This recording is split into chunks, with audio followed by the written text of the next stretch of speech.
We're going to start the Stockbridge Lee Fire EMS Committee meeting, 6:30 on May 18th, 2023. We'll go around first with introductions for everybody. Mike Canales, I'm the town administrator here in Stockbridge. Bob Jones, Select Board Lee. Cordillo, Select Board Stockbridge. Bill DeFreeze, Lee, retired member of Lee Fire Department. Ryan Brown, Fire Chief, Town of Lee. Bill Brunel, Fire Department, Lee. I'm Chris Britton, Town Administrator in Lee. Vinny Garofoli, Stockbridge Fire Chief. McDonald, firefighter, Lake, or Stockbridge. It's right on the line. So, we're going to run most of these meetings like this. Will be hybrid. We're workshop meeting, just sitting around the table discussing. I don't think we need to be super formal or anything else. We'll meet the open meeting law, obviously. At some point, we'll have meetings, get the public involved in that as we go further along. I did have Teresa, she did up these binders. It's got everything that we've put out so far. So I don't know if everybody had a copy of it, like the original ideas of the agreement, the original intermunicipal agreement, just outline. The 2019 study for regionalization is in there. My thought is as we have paperwork and other stuff that we get together, we can just bring these to the meetings. We can add to it as we go along, take stuff out as we go along, and go from there. Great, so, thank you. Yeah. Mr. Canales. Yeah. Seeing you brought up the study from the past. Yeah. I'd like to entertain conversation about if we're really serious about really looking at this, taking what some of us think might be a good idea and lending it to professional eyes. Vinny and I had an opportunity to meet with a consulting firm that solicited us. So we thought, well, let's hear what he has to say.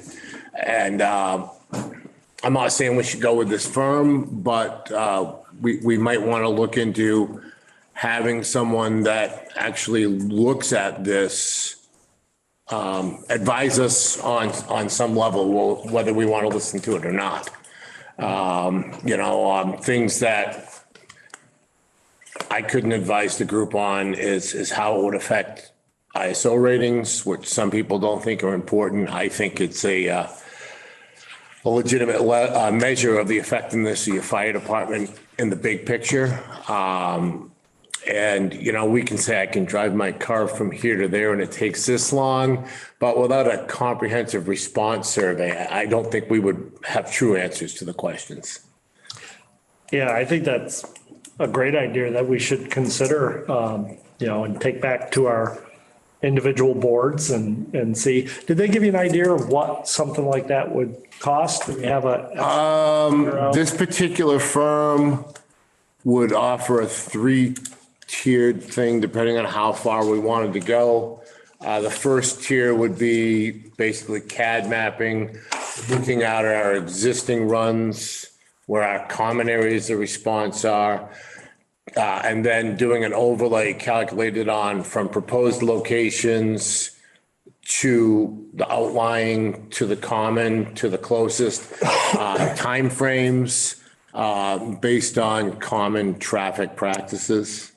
I forgot the actual name of the program that they were using, but this guy's doing City of Brockton. He's done a number of things in the Commonwealth. He's a retired Massachusetts fire chief.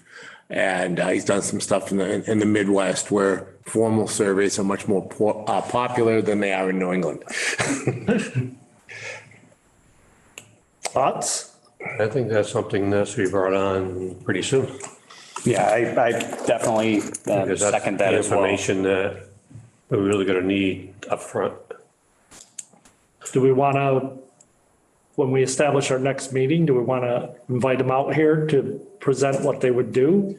They could come in virtual. If you wanted to, I guess the question I have is his startup was was it the $3,000? Yeah, it was $3,000 just to get your individual maps to know exactly what your individual town responses look like as is now. So at some point we're going to be approaching the 3 phone calls, if not the RFP number. for costs. So we've got to be aware of that. Because I don't know how that works with a joint town project. Well, the other thing is it's a consultant. Yeah, so it'd be So I think exempt, it's exempt from, Okay. procurement unless it gets over, is it, I forget, but it's a lot higher than 10. Consultants are not. Okay, because the overall cost for all three tiers was around 30, but that was also dependent on what the pay would be or the fees would be involved to link to emergency reporting, to pull data directly from emergency reporting, because that's something you would have to set up with them for some of the data because it's proprietary. But I think that's the data we really need. and we use the same program, so it would be probably, one general fee and then your individual service fees tied in. And they'd be able to port the same info. They have an independent person do it. I think that's in all fairness for everyone. And not only an independent, but someone that does this. Yeah. Do you want me to try to contact him and see if he can virtual in, if not come to our next session? Yeah. Yeah. Yeah, I'm fine. I'm Everybody- definitely on board with that. Sure. Do we have a motion to bring on? I'll make a motion that we, I wish I remembered his name. next, So, Give me a second. I might be able to pull it up. Oh, no. so give me he that. would be, yeah. So he'd be brought on to, look at the merger, so to speak, and the costs of and all that would be No, part of it. No, he's the data part of it. He's just, He brought in just to look at response time data, reasonable placement of apparatus data, things that we all might think might be a good idea to do this and to do that, but look at it purely from an outside database matrix point of view. would say whether it would be feasible to. not finance. How it would affect our. How would it be, what the Should we have more end than one effect would be? station? Yeah. it would literally just be the raw data and the projected raw data based on our two datas put together to get an idea as to what your response times would look like based on location. So that way, if you had 4 sites to propose for a station, you could propose all 4 sites and see how it affects your response coverage areas. He can do stuff like that, whereas it would be very difficult for us to do it by ourselves. And I would assume he would take into account the call force as well. They go by the raw data. So that data that we have doesn't differentiate between full-time personnel and call response. It just differentiates between apparatus response times. Right, we'd be looking at things from a real-time perspective, not a theoretical time. Yeah, it'll be looking at what you have right now. So everything would be based upon your model you have now to give you an idea of what your future models would look like. And when he's looking at those future models, could he look at staying separate, combining, how He they can would do look? whatever you ask him to do. So if you wanted him to say, okay, we know we're going to lose this particular apparatus. Show me what it looks like with this particular apparatus out of the picture. So that coverage area is different. He can do that type of thing as well. Now, would he look at mutual aid, structure fire comes in, call mutual aid, response time to Lennox, to Grappella, and, Barrington, Housatonic down to the furnace, just, different things that, a more mutual aid, or is this just solely Lee and Stock? You ask him to, he'll look as far, he'll calculate how long it would take Pittsfield Engine 5 to get to downtown Stockbridge if we asked him to. Yeah. Generally, your maps are just an overlay map color coded with a general response criteria. So say, 6 to 7 minutes would be yellow, et cetera. So you look at your map and it'll show you the roads, and the roads will be in the colors of the response that would be typical. So in that regard, you're looking more at a general area. Thank you. Okay, so a recap from the meeting that we had. He's proposing phase 1 would be an area of coverage maps. As we discussed, he's able to create area coverage maps that show road miles covered by our current and proposed station and staffing and equipment models. These will include areas 1.5 miles from each station that fall into the ISO good portion, and travel time distance maps further out. They can be set to whatever benchmark our communities are comfortable with. And we can use the current times in our OEMS service zone plan to calculate the EMS side of things also. I was gonna ask that. The mapping area coverage is the first step, and it can be done for under 3,000. Phase 2 would be a predictive modeling phase, and that's where he says if we eliminate this station, what does that look like based on call data that we have? If we add a station here, what does it look like? And that can be done for under 30,000. But I think the first step is, the overlay maps to start. The phase 2 is, there's a lot of data input that has to happen and stuff like that. That's where you get into pulling it directly from emergency reporting and paying the fees to for them. Dollars down the road, 30,000 Yeah. is percentage wise is nothing. This is a good time of the year, at least at the end of the year here with some funds that Yeah. I can take a look at what funds we have available left. And that, I don't see an issue with coming up with. I don't. 30,000. For us, our end, I don't. 15,000. And that's the information we really need. And it's information we should all have anyway. Because no matter what you're looking at down the road, if you have an area of need, this will be the first step in identifying how to address that need. No matter what direction we're going to need information. Yeah. So, So it's not a waste of money no matter what happens No, it'll be good data no matter for what. both towns. so this is JB Consulting Group, spearheaded by Jeffrey Blanchard out of Hanover, Massachusetts.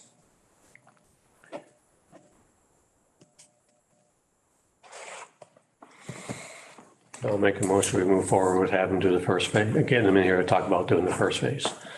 Second. All in favor? Aye. All right. Yeah, I mean, we're starting with the potential of the shared service, just an overview, whatever today's meeting, I think, is more of just getting our feet wet. Chief, thank you for bringing that forward. I think it's a great start. Good start, yeah. Yeah, definitely. Chris, do you want to present we have what we put out to you guys. I think, has everybody seen what we originally talked about? Because we just put that out as just a feeler. So we just want everybody aware of what was discussed before. None of that is set in stone. It's all just, hey, if we were to throw this together, how would this potentially look? So what I just want to make sure is everybody's aware of what we threw out there, what was our original thinking in starting this, and then now how do we move forward? Which, like I said, I appreciate the chiefs doing that because I think it definitely starts us in a direction to start looking. I think, I just forwarded that email to both of you, so you have it in your town emails. Thank you.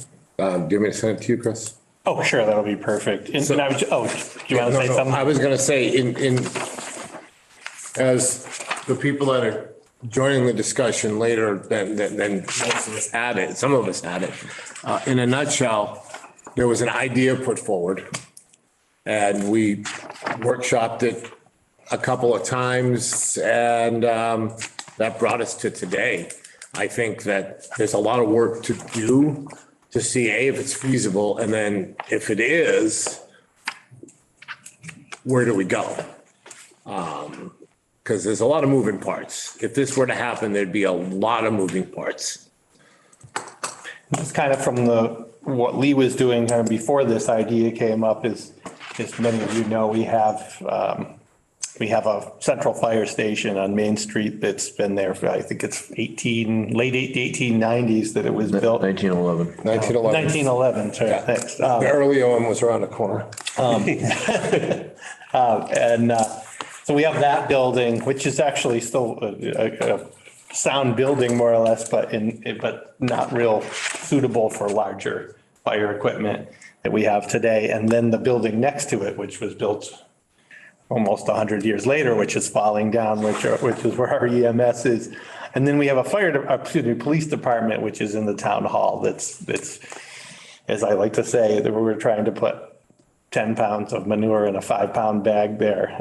So we were kind of looking at where could we do a public safety facility for police and fire. And we originally thought keeping it downtown next to the central fire station as we started a feasibility study. A lot of concerns came up, not only from response times, but the space we needed to do the appropriate facility that we wanted to build, and then some historic structures nearby that would need to be torn down or purchased and so forth. And then floodplain issues and so forth. So we kind of, we started to look at the Route 102 corridor, which was kind of recommended by the consultant because of the access to Route 102, Turnpike, Route 20, all sort of come together there, the major routes through Lee. So that's when, you know, Mike and I had started to talk at a Berkshire managers meeting, saying, you know, the proximity to Stockbridge and, you know, should we look at trying to do something jointly? So I did bring some, I don't know if we're even at that point, but I did bring some of the sketches that we have right now, if you wanted to see them, of where, you know, what our architect is doing, but and I can share those. It's just. If I could add to your thing though, because we have a third building also.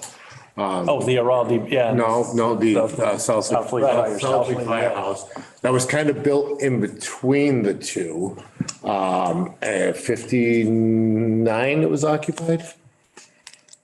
Well, they had the old school. They had the school there. Down there, Yeah. about 57, 58. Yeah, and that unfortunately was built in the 50s, not in the Victorian era, where smaller was better. And that too is smaller. And I'll say that when I heard where the location was, it began my thoughts, and that's why I approached Chris from Stockbridge side, because we've always had a concern around ambulance. And then, you know, the volunteer numbers and the aging of this community, because Stockbridge itself is at 60.1 as the average age. Of just the residents, let alone. And in that discussion of where would EMS go, one of the questions that I've always thought of is, does EMS and fire belong together, especially like in the next decade as we move forward? Is that where it's going to be, or is it going to be two separate things? I know like in other places like Great Barrington Fire, and then you have Southern Berkshire Ambulance Services. But I know you guys are running on the concept of fire EMS together. And if we're going to try to do that ourselves, or, you know, that's where all of a sudden, does it make more sense for us to put ourselves together? And I've heard things like having, you know, a different, you know, a standard size crew of paid people that would either be like, you know, 2 ambulance crews and then a fire crew on each shift eventually down the road, where, you know, there's that. And then the volunteer companies would supply support to those. And then how would that look? How could it go together? You know, would there still be a volunteer component in Stockbridge? Would there still be a volunteer component in Lee? And then we'd have the paid, you know, contribute into a paid call group that's doing that. So, you know, those are some of the questions that we have to, which I think part of that study would identify of where do we need to go with that. To put truth on the table, we, up until 2017, ran as 2 separate agencies with the thought process of someone can be a really good field medicine provider, someone can be a really good firefighter, but when you try to bridge the gap, there's some skill level that's lost. On July 1st, 2016, our volunteer ambulance, which was 50% paid staff, ceased to exist because there wasn't enough volunteers to go around. So we started with paid EMS. In 2017, I was tasked with taking paid EMS and bridging the gap to make fire EMS one agency. In the thoughts that in the future, having the high EMS volume and the low fire volume, it would justify adding staff to take the burden off the volunteers, which you can ask Mr. DeFreeze, who's probably been on the Lee Fire Department longer than anyone in the room. Once upon a time, there were an abundance of volunteers. Yes, there was. When in 1987, when I wanted to be a volunteer firefighter, I was told the roster was full. You'll have to wait for someone to retire or die. And death was more probable than retirement. Now the department I came from that had 100-person roster has 7 call people and 9 paid people. So I think one thing to keep in mind as you go through this, no matter which direction you go in, with regards to personnel and manning, and you just mentioned it, going down the road, I don't think you're going to be able to do what you want to do here without looking at both full-time EMT staff or EMS staff, paramedics or EMTs, and full-time fire staff. Yes. That's going to have to be what you're going to end up with at the end of the road, because when you look at if the proposed station goes where it's being talked about, there are going to be some long response times, even with a crew in the station. So the quicker you can get that first piece out of the station to get to wherever it's got to go. You're trying to rely on volunteers to come in from the outside to get to the station to get that equipment or get additional equipment. I know these are things that have to be discussed down the road, and your study is going to verify things one way or the other. But I think at the end of the day, what you're going to be looking at is a full-time staff for both EMS and fire going forward. And I'm thinking at least manning for one engine company, as well as your paramedics at the station 24/7. I think I don't think there's a way around. I think what I see happening is, if we go forward, is, be starting off as volunteer paid, and down the road as the volunteers retire and whoever, we're not gonna get many coming in, that it'll be more paid, and eventually it's gonna be fully paid. Down the, 10 years, 15 years, it'll be a fully paid department. I would like to avoid that as I know you avoid it, long but as possible. that's what I'm saying, as things, As long as there's Progress. people in the community willing to give back to their community, we should embrace that. oh, yeah, definitely. I've been fortunate. This year I picked up 6 to 18-year-olds. And if you look at the rule of averages, next year at that time, we'll still have 3 of them active. And that's a huge influx for recruitment for our community. That's huge. We're currently running 37 call firefighters. And that's countywide. That's a pretty big organization. But that's 37 people that are available when they're available. One of them gets married and all 37 of them get invited, and that screws the whole deal up. And just by comparison, when I joined in the early 70s, we had 65 members and 2 stations with a waiting list. We had 90 when I joined on the waiting list. And, it's just 90. And 5 little league teams. Yes. In stock. That's gone. Every town had a team. That's gone. Yeah. See, one of my big, That's not coming back. when we look at the problem, and what's the problem, and it's the numbers of volunteers and the young people that are able to buy in Stockbridge, which is, getting very, very limited. And if we look at Lee, I grew up in Lee. I have a brother and a sister that are homeowners in Lee, nieces, so, I, have a great interest in Lee myself. But even Lee 8 years ago, 10 years ago, there probably wasn't any Airbnbs, maybe a couple. But now I know there's a bunch of Airbnbs in Lee. There are no Airbnbs in Lee. There are no Airbnbs in Lee. I could go rent one for you. But then the housing costs in Lee, look at these, one on a slab, they're going for 300 something. So even though Lee right now is in very good shape, will they be in 25 years? And what's going to happen? My whole thing, and having worked at Mount Everett for years, and, love Mount Everett, just, now we're in the situation now that the school district and blah, blah, blah, all the numbers are down. somehow if we could ever figure out how to get affordable housing for young people with incentives to get on fire departments and pay cut. I've been reading a lot of different incentive programs across the country for volunteer firefighting, and a lot of them do include housing type things, student loan forgiveness, and that type of thing. And instead of closing schools and, shutting down volunteer, how can we attract more young people to come to this area, but be able to afford to live here? That's the big problem. How do they live here, then have children, then put them in our schools so we're actually getting a bang for our buck instead of spending millions of dollars for 5 students in a classroom? So Mac, one of the programs I think you're alluding to is hinges on something that we don't have in Massachusetts. Is that the first? County government. County government.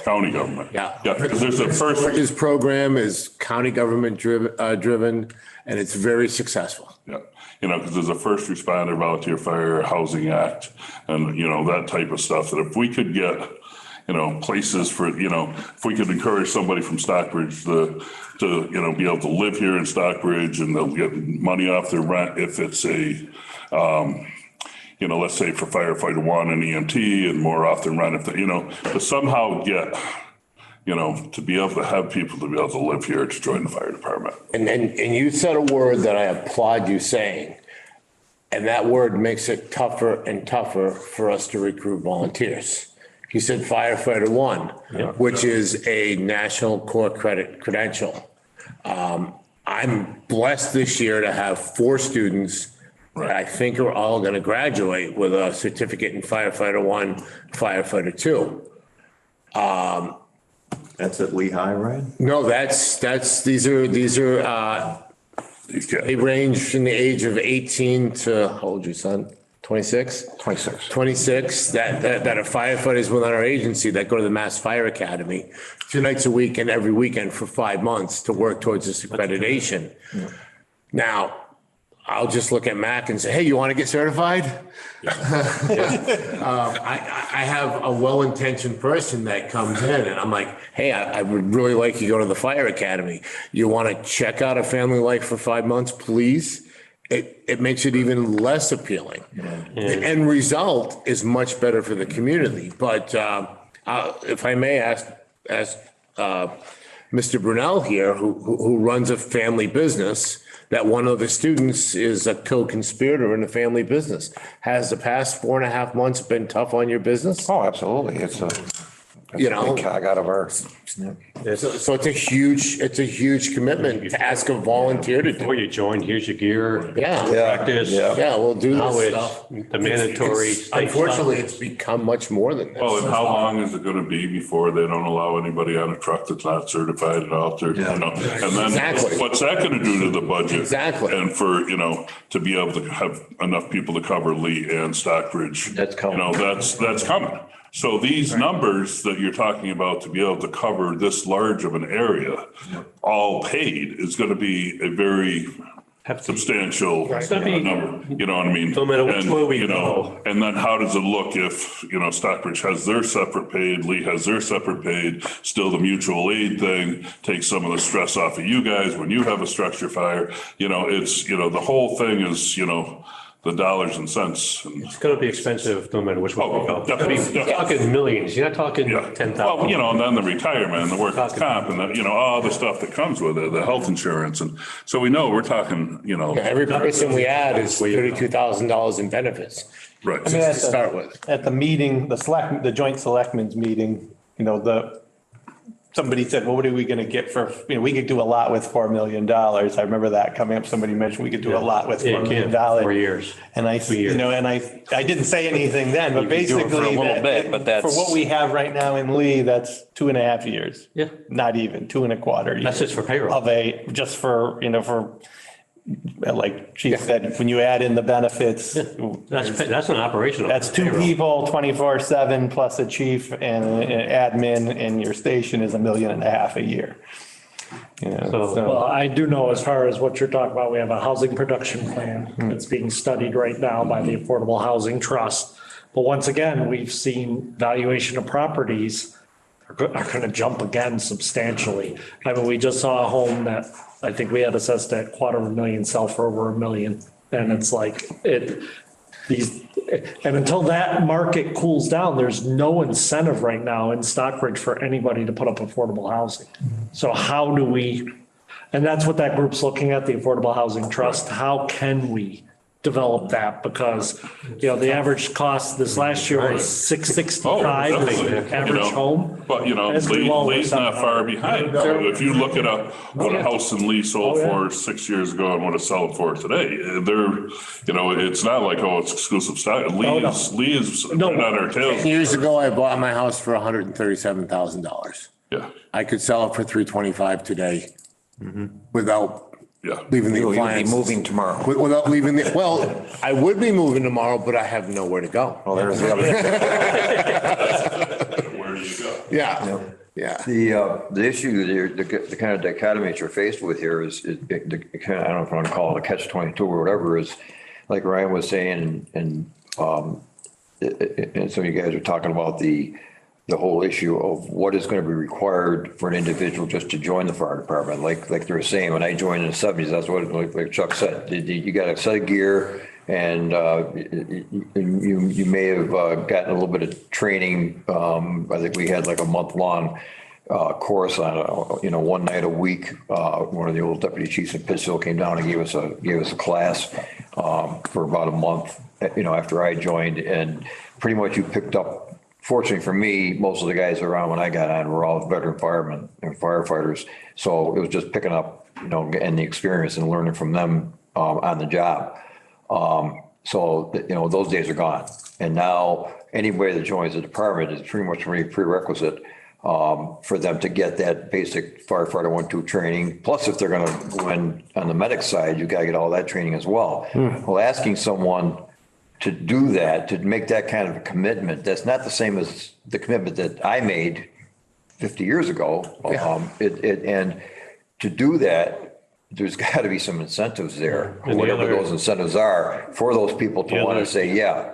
So, and there you run into the problem, because what kind of incentives can you offer with the conditions that you're talking about today with housing? I think just the EMS problem, I wasn't in town then, but at once upon a time, when Lee EMS was a volunteer agency, there were 60 to 70 people involved. Oh, yeah. When I was on in the early 80s, it was like, we had probably at least 50. Then we got to look at Yeah, we currently have one. And all basic EMTs, left. there wasn't any paramedics back then. for future things like duplicating services.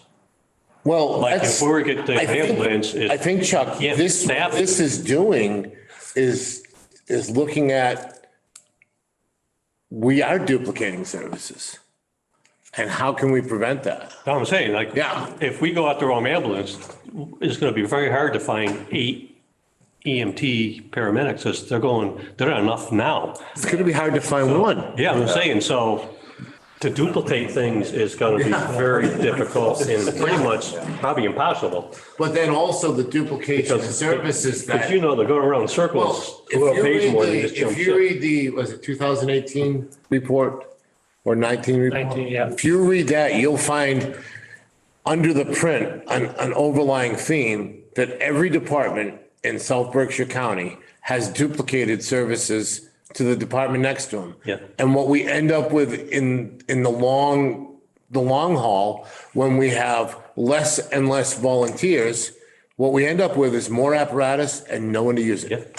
Yeah. And by thinking regionally, but acting locally, Yeah. we're eliminating millions of dollars of equipment that's bought with no one to operate it. Yeah. But so you got to look at the long-term future too, like the personnel's not going to be there for every town to have a paid department. No. One of the other major problems too right now is the training of prospective EMTs. Oh, yeah. We don't have any training right now in Berkshire County for prospective EMTs. Working on that. But we're- So, that's, But then you got to have the personnel that want to do it. The COVID world, That's what it is. which stopped all training, the EMS world has not recovered yet. A lot of people let their training accreditations go because how long is this going to last? It costs a lot of money to be an accredited agency. And now aside from Northern Berkshire, I don't believe there's an accredited training agency. Southern Berkshire might be getting theirs back, might still have theirs, I'm not sure. But there's nowhere in Berkshire County currently to become an EMT. Never mind the 2.5-year journey to become a paramedic. Oh, yeah. And the pay. And well, that's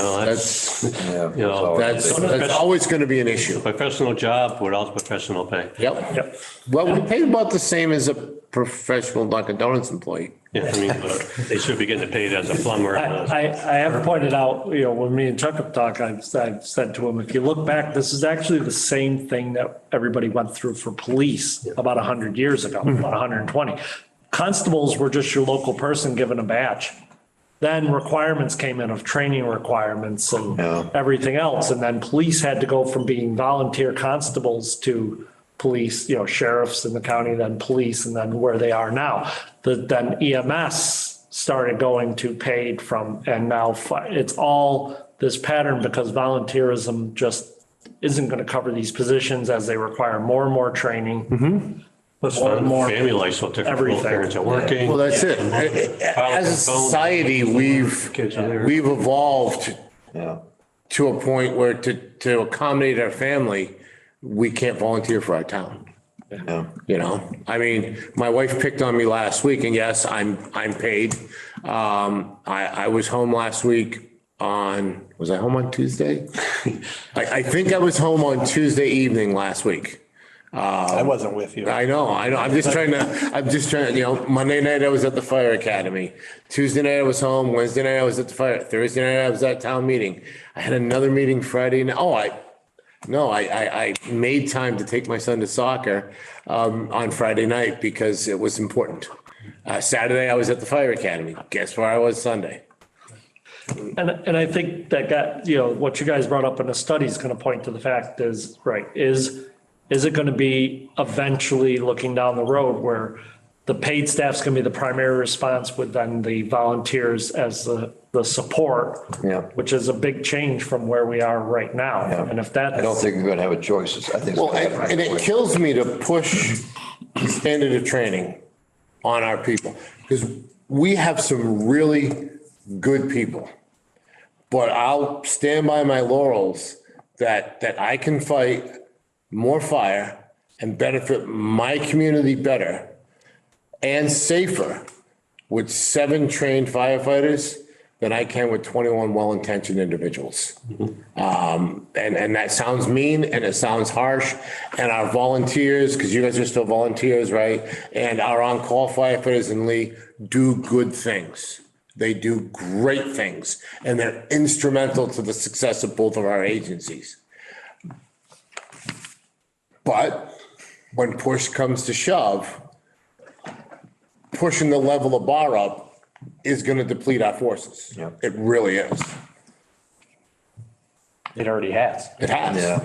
When we first. And you also have another issue there, I think, and maybe no one feels this way, but I think there's an area there, generational, I guess you could call it, cultural, whatever you want to call it, of kids just saying, they haven't even had their minds on serving their community. It's all about me. It's all about, and that's not everybody, but it's enough where the pool of people that are willing to do what the community needs to have done as far as being firefighters or in the medical areas, especially where the training is involved, are just saying, I just haven't got time for this. I'm doing other things.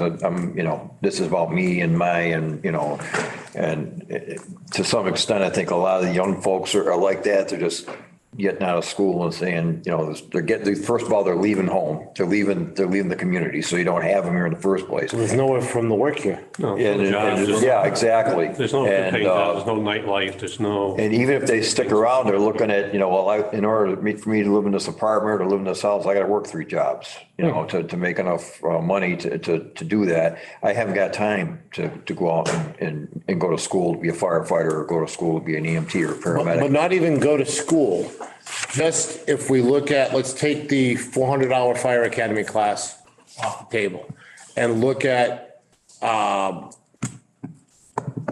chapter 11, 6.1.3, I think.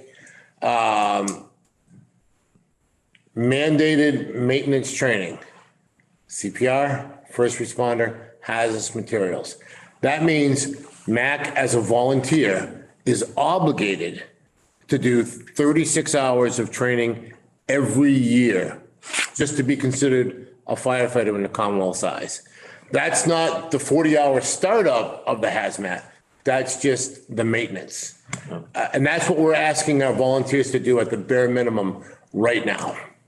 And it's hard for them. It's hard for them. You know, Lee Fire and Stockbridge Fire trains 46 times a year because of the Monday holidays at 2 hours a whack. So that's 92 hours of training a year we schedule.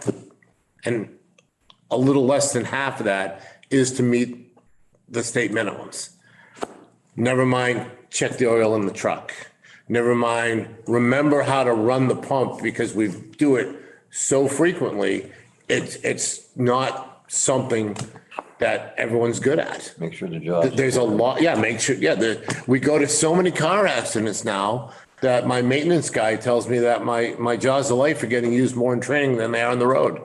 That's not a bad thing, but you know, keeping our skills sharp to benefit our communities makes it hard to recruit volunteers. It really does. You know, I've been with my wife 22 years and she still hasn't figured out, hi dear, that every Monday night at 6 o'clock, if she's looking for me, I'm at the fire station. Every Monday night, Mac's at the fire station. Every Monday night, Bill's at the fire station. Every Monday night for 38 years, he was at the fire station. It's not what we do, it's who we are. And how we perpetuate this is very difficult. But I don't think it plays into what we're talking about, but putting our resources together, we got to decide if it's better for each party and good for all. Yeah. And I think that's kind of our core mission. And it's going to cost money. It's going to take time. And it's nothing that I think we should rush into. I mean, I applaud Mike for coming forward before it hit critical level and saying, we see a problem coming. How can we prepare for it? Our problem is less, but we shouldn't fool ourselves in Lee. It's coming. It's coming. Yep. It's coming. And I definitely think that the definition of community has changed just over my short lifetime. From when we were kids to where it is now, you know, you're not seeing the generational faces you used to see. Community meant something totally different when we were younger. It was unlocked doors and everybody watched everybody's kids. It wasn't just your kids. And that is gone. Third generation firefighter in my family. My grandfather was in the Lee, my father was in the Lee, and then I was in the Lee. So that's something you don't see very much No, anymore. you don't. That's just not there. And that's a big takeaway from what we used to have to what, you know, to what's available to us Families now. are smaller, Well, if we go in our station and look on the wall, maybe two. there are names with 100 years of service that aren't on the department anymore. These names, these families are just not there anymore, you know? I mean, I used to walk 2.5 miles to Little League practice. Uphill both ways. Well, but that's not the society standard anymore. So people don't have time. Well, South Lee is roughly 9 members strong. Yeah. 5 of us, I was just thinking about that. Our fathers were on the fire department. Yeah. Well, that's, you're right. It was the same for me. Will it go on another generation? Father, uncles, brothers. Hard to say. I was 4th fire, 3rd EMS. It runs in the family. Yep, You grow up with it. yep. Absolutely. But it goes back to, there's not a lot of families. No. You know, when you were talking, I do have the census information in the front cover, like Stockbridge and others, but, you know, between the age of 20 and 50 right now is 23% of our population. That is a gigantic shift in just 10 years. And what's happened is we see the sales here, and almost every sale is going to a retired couple or somebody buying a property for investment. It's not, And most of those Around- are cash sales, younger. sight unseen Yeah. cash sale. I think Like it's, my father used to say, Yeah. when my father was leaving the fire service, he used to say, you remember, this is a young man's game. I'm leaving because I can't do it anymore. So that's our target audience for recruitment right there. The 23%. The 23% of your community That's, yeah. that probably don't work in town. So during the day, that's always been the mystical, during the day, we got no one. Guess what? At night, we got no one now also. Right.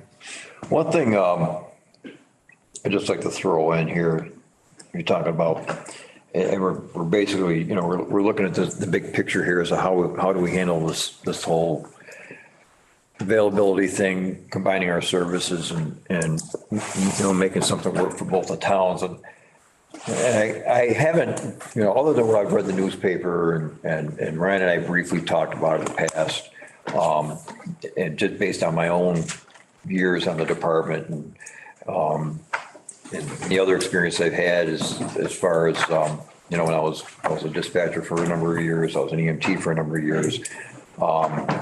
And so I got a little bit of background and knowledge about not just our towns, but the county as a whole. And we kind of go to this regional thought process of, pooling resources because we have such limited resources in the towns that are available. And I think when we take a look at the issues that are concerning Lee and Stockbridge as far as like manpower and having people available, I think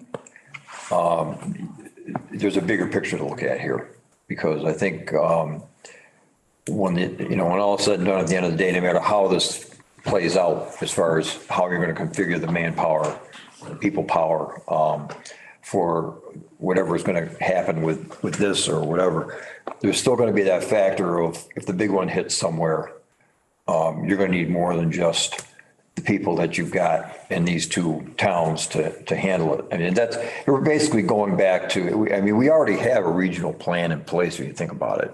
And that's the mutual aid system. It's been there for years. This is where we came into, unfortunately, we got to give what we take. And we're getting to the point with communities where you can't give into that system what you're taking from it. Yeah. And that's where we're getting to that upside down the point. mutual aid becomes more of A reliance. anymore. Yeah. It comes to the point where the agreement, if I why can is put someone at the table, is no Why longer is mutual. the taxpayers paying to cover Stockbridge when Stockbridge struggle, or Stockbridge covering Lee? So yeah, when it's not mutual aid anymore.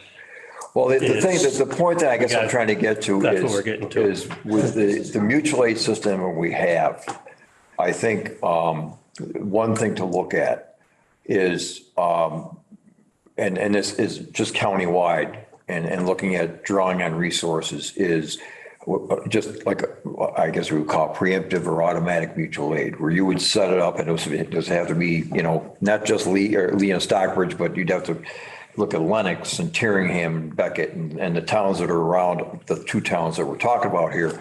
In the event that you have a call goes into 911 and it's somebody reporting a house fire or you got an alarm activation, is that you automatically are pounding out 4 towns. Yeah, we're doing similar to that now with our run card systems. Yes, They've been- and that is to me, that's resource management. That's what the mutual aid system should be. In the past, as you guys all know, it was, we get there, we see what we got. Oh my God, I need help. And I call for it. And then the mutual aid, well, you just wasted 10 minutes. Well, now it's going to take 10, 15 additional minutes for help to get there. Whereas in doing an automatic mutual aid system, That's got good in people a coming. way, but it's also, It's a double-edged sword. because even with Stockbridge, and you get halfway and you get turned around after the second, third time, you're gonna stay home. yeah. You got to worry about. Yeah, it is. Too. Unfortunately, we're all short on volunteers. Yeah. And as we begin to tax our volunteers more, they become disinterested. Yeah. Always. What you're talking about is actually Monterey, Otis, and Sandusfield. Sandusfield and Marlboro Yeah. have an automatic response program Yeah. going on over there. I'm just thinking, when you're looking at, as we go forward, I know, Yeah. again, like you said, it's a lot of parts and pieces. that Well, I get have, figured out. Vinny and I both have an automatic response program. Yeah. And that's what, and that's kind of what you need, Guys, you know, more of a regional basis. Excuse me. what is the? This is a working group. Oh, So this is our. It's about firefighting. Firefighting and ambulance. the subject, yeah. Okay. So I just wanted to kind of Yeah, no, it's there, you're right, but put that out there for, you know, as you're looking down the road as to however this kind of works out, that, but I think you're gonna see more there's gonna be some things to iron out as far as like. more towns doing this. Regional in the response. near And, future. well, and everybody's in the same boat. I mean, other than the city of Pittsfield. Yeah, that's nice. Same boat. Everybody, you think Barrington's, Barrington doesn't have the volunteers anymore. It's countrywide, it's not. It is. Countrywide, I mean, Yeah, it's, I mean, the I think important it's great thing, that we're doing what we're doing now and starting it because you're gonna see a lot of followers. but the important thing for us in the tenor of what Chucky's saying is if we commit to this, we need to take our time and do it right because there are a lot of people watching, not countywide, statewide. There are people that have heard about this and they're watching for a potential model that can help them out. Well, kind of going along with that, the other benefit to us combining, so it does open up, at least from what I've talked to, from politicians that I've talked to, a lot of state aid that's out there that we would be we'd be eligible for a Being the lot first more. ones too, might Yeah. be getting a bigger chunk of state money. Yeah, I mean, a lot of towns are doing public safety buildings right now for their own town, but the state really likes the regionalization concept and from what I've heard, there's a good chance we could get more funding that way than individually, more together than combine, the two of us doing it individually. So. I do think that'll, hopefully the guys doing the study will look at what a lot of other states do as far as regional coverage that are based around county government systems, which doesn't happen around here, but it is. And like I said, that's where I always go back to, is it are we looking at in the next decade of really the paid response with the volunteer or paid call support system? And then what would that look like seems to be, but I think one of the things we've come to a conclusion on is we need some professional help here to help us guide, Any level. get us the data, make us understand what our options are and then see if this is a best. And then how do we approach it? Is it a phased in approach over time? Is it how do we approach this? And, is it the right solution for both towns? So I think we have one direction already. And like I said, I think Chief, she did an excellent job on reaching out and getting us started in that. I did want to mention, Mike, too, that with that, Smitty did say that if we wanted to have him at one of these meetings, he was very interested in it as well to talk to us about what, might be available from the state. So Right. I know that's a priority of his. Yeah. And I know Chris Marsden's going to join us because From MIPA, yeah. NEPA, I know he's out right now, just had a kid and another, so he's adding to that. Hopefully Will come up someday and be a firefighter. And then Bob Berry's announced his retirement. So Chris will be taking over, my understanding will be taking over Berkshire County and then we'll have him at this meeting. And by the next meeting, we'll have our representative selected from our citizen at large. So I have a question, just, are there, or how many private ambulance services are there in Berkshire County? Are there any, or are there? In Berkshire County, in my opinion, there's 4. Or, In Southern Berkshire's opinion, there's 3. okay, so, Southern Berkshire is a for-profit ambulance agency. That's a private-run entity.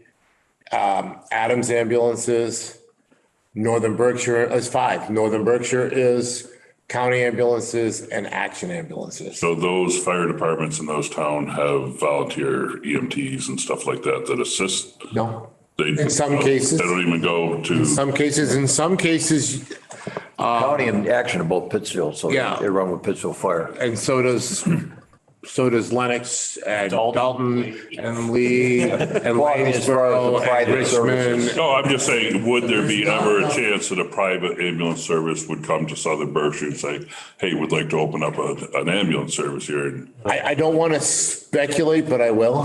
this is honestly, Volume yeah, isn't worth it. is not worth a corporate entity to come in here and set up camp. Southern Berkshire is struggling to survive. Yeah. They're The established. revenue numbers, which is what they're looking at. Right. Are not there, Right. you know, because, like even county ambulance, they can't get help. They have 2 ambulances on sometimes 3. And that doesn't accommodate the needs of the city of Pittsfield. Right. Because we're getting audited by Medicaid, as is every ambulance company in the world, because they want to pay us less. And if you're on Medicaid, you don't pay the bill that it costs me to go get you. It's just what it is. However, so if you're a private ambulance company picking up just Medicaid people, you're going to go under.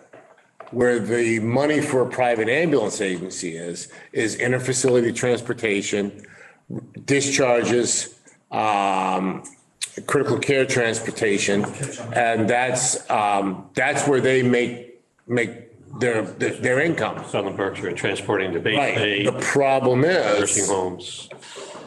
in Lee, we don't do that type of work. We're committed to providing 911 for our residents. That's our core mission.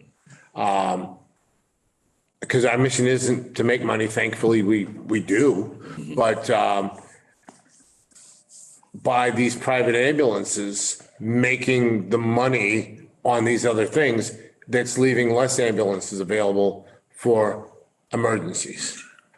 On the other end of the spectrum, I'm trying to remember if it was Andy Reardon or anyway, some higher end speaker once said that the best and the worst thing that happened to the emergency services was the TV show Rescue 911.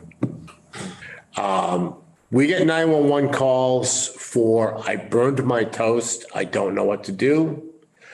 I have a boo-boo, and you go to the house and they have a boo-boo, but they want to go to the hospital in the ambulance so they don't have to wait in line. And you know what happens? We pull up and we tell them, you really need to drive yourself. No, I don't want to wait in line. And we pull up to the hospital with the ambulance and we put them in a wheelchair and we roll them into the waiting room. That happens a lot. I mean, the old days, follow a tree, perk your arm, you threw you in your car and took you to hospital. I mean, Oh, well, then the calls that come in, general weakness, request transport. Well, is there a way to have some other type of transport for those type of calls? Well, that So was- when there's a life-threatening emergency, there's an ambulance bill. by the letter of the law, if Gotta they respond. push those 3 numbers You respond in the same. and we can't give them taxi vouchers, we have to transport them if they want to go. And that is tying up probably 40 to 50% of emergency EMS nationwide. Right.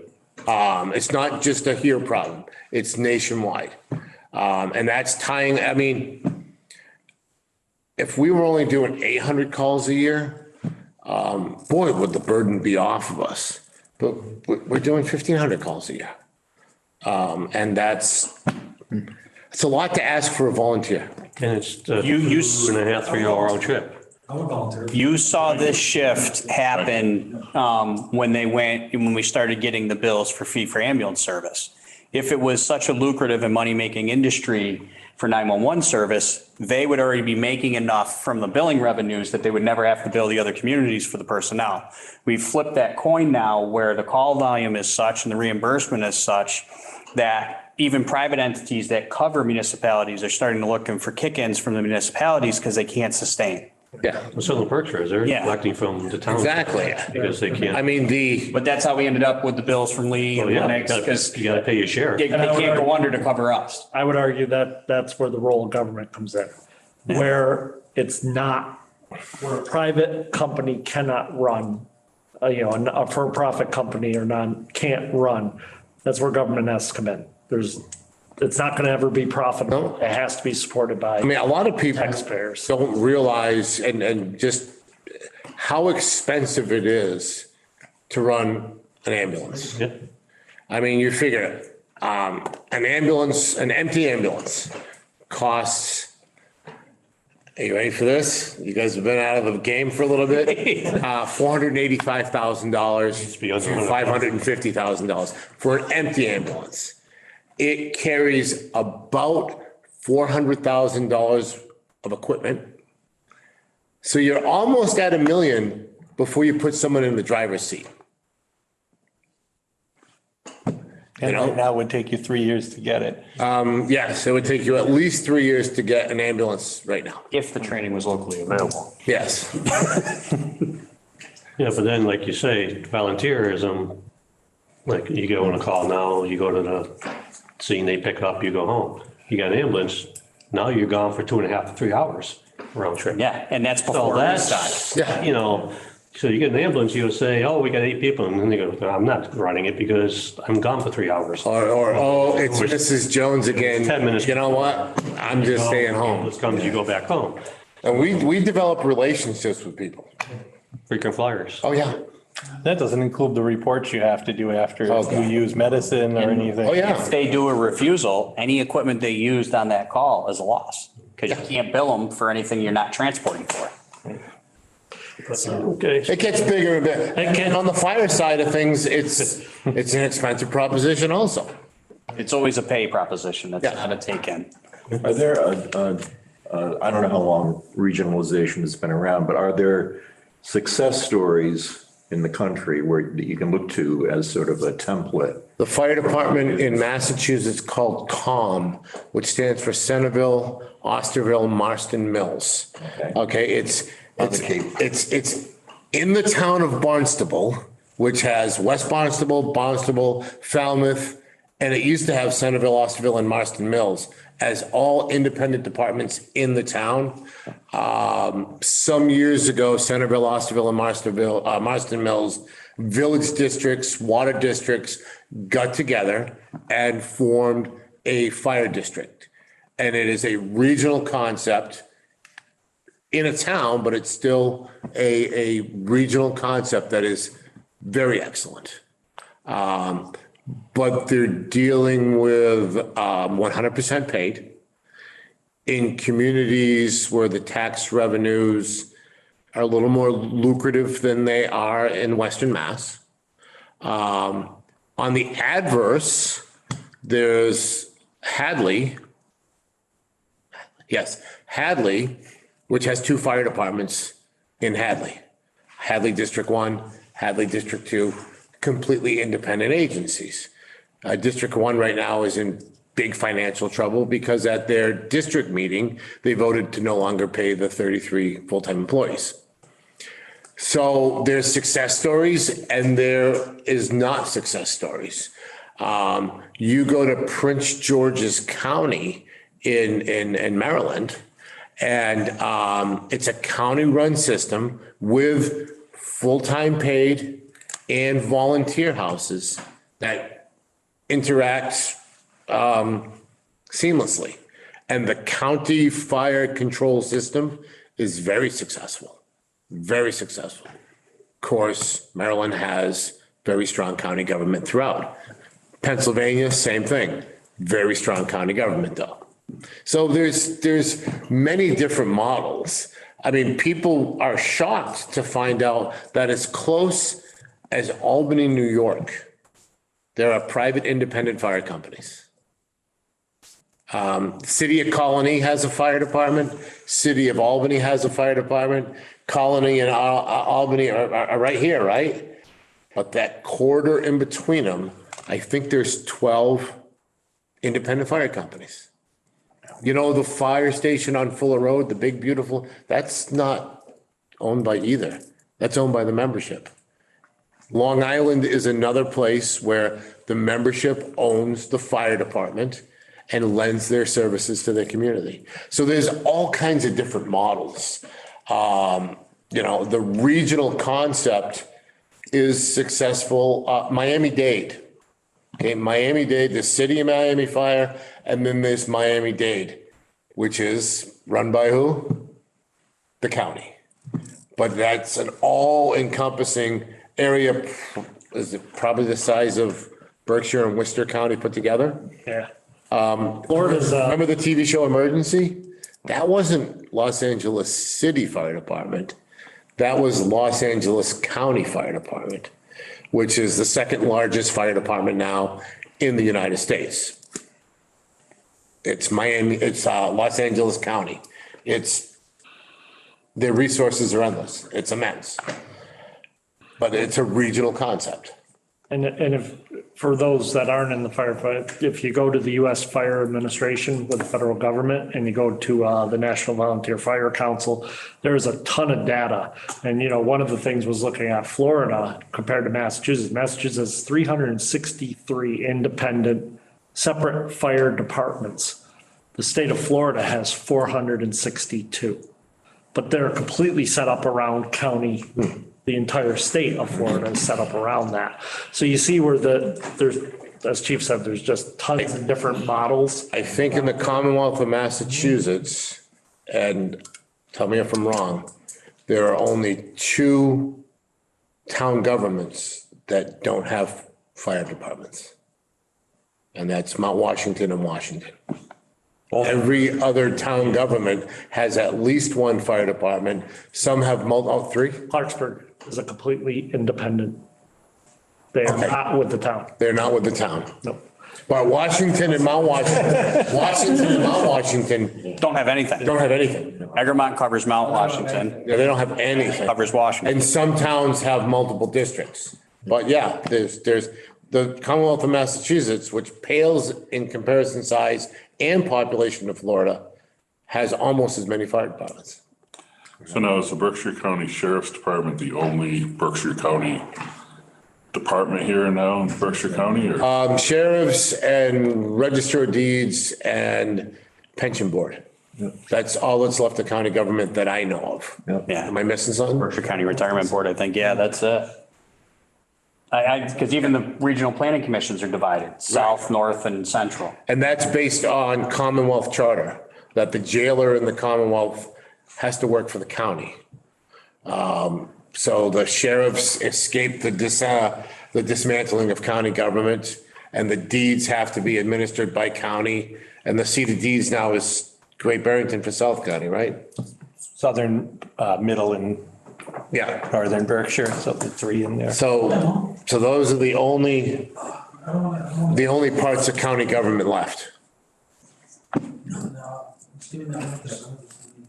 It was also interesting that we're the 4th highest state in paid career firefighters. Yes, we are. 7% in that. So that I found that interesting but of course, most of it, almost all of it is toward the City-based, yeah. east. I mean, I think most of it is in the metro ring. Yeah. And if you look at statistics, I'm going to shoot from the hip and say that Massachusetts as a state probably is in the top tier of cost of living expenses too. Tennessee pays, I had a friend of mine that was a Smyrna, Tennessee firefighter. He got paid $12 an hour. He also paid $120 a month to rent his apartment. That's relative. Huh? It's all relative. It's, yeah. It was a trailer. No, it was actually an apartment. So, yeah, there's a lot. Maine pays their firefighters reasonably, and they also have a 20 and done program. You do 20 years of service, you're retired. Here, if you're a career firefighter in Mass, you've got to have 32 years of service and obtain the minimum age of 57 to retire with complete benefits. I mean, Big difference, gives 20 years, retire at 40 and have full benefits. Yeah. and Maine is, if you get off the seacoast, is a fairly affordable state to live in. Okay, so So anyways, there's a lot of variables. I think we're pointing out that there's a lot of variables controlling this conversation. okay, so where we're at is we're gonna have this person come. At the next meeting, or at least try, so we got to kind of set one to have a perspective Have idea. Kelly come to one of our meetings. So how often do we want to meet? How, do we want to set each one as we go along? Do we want to start meeting, you know, once, twice a month? How do we want to go about this? That's, Well, I'm going to chime in and say I would like to avoid the third Thursday of the month. Because that is when the Berkshire County Fire Chiefs Association meets. yeah, So I'm here today because I believe in the plan. And I'm not there. So we're the second and fourth, so either probably the first Thursday then, or we can go. or we can go, you know, whatever works for most of us. Monday night's no good for you guys, but either Yeah, we got a couple marching right here. Wednesday night. When will, I guess you won't know until to talk to the gentleman as to when he might be here to talk to us. I'm just wondering if Yeah, find out we his- need to get together before he comes. Because that looks like the cog in which the wheel is going to be turning as far as information he gives us. And I'm wondering if the next meeting should be scheduled around when he can. Yeah. Yeah, I think that might be the best bet, is to have him propose And 3 then- or 4 and then we talk dates to him and then go from and there. pick from there. Yeah. All right. See if Mr. Pincatelli can come that date too. And we might need to meet before he comes, just to, he might want us to collect some sort of data or something. He'll go to Yeah. the chiefs with that. Yeah, he'll make data request to us and we'll be able to give him whatever. They have all the information, so they can deal with you guys directly. yeah. Obviously, that's the one thing that we can communicate about. Yeah, yeah. About scheduling without violating. So we'll just, you know, through the chiefs and the administrators here, we'll organize, you know, our email groups and just, you know, go from there. Chief, are you gonna be able to reach out to him and get us a couple dates? I'll try to give him a call. I'm working a short day tomorrow. Just letting you know.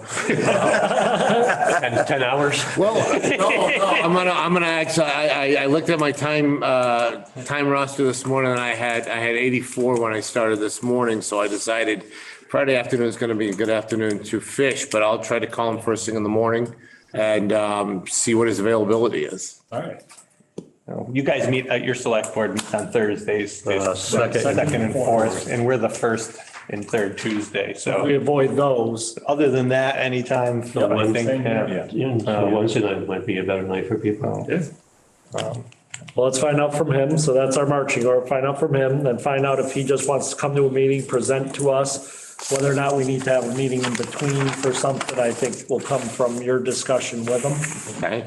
And we'll set And up- I can give him the option to join us virtually also. Join virtually, yeah. Okay. And do we want to continue to do them here or do we want to alternate? It doesn't Alternate. matter. I think it's fair to whatever, alternate. you know, Whatever you guys want to do.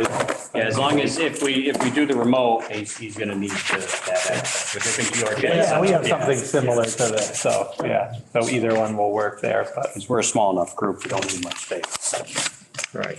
Yeah, we'll have 2 more members are at large and then we'll have MEMA. Oh, right, So okay. that'll be 11 of us plus one of us is coming in. So, yeah. Is there any other questions from committee members? I think this was a very productive start and to just a discussion. Reserve to keep or? Yeah, you can put those in, right, yeah. Where are you at with your building?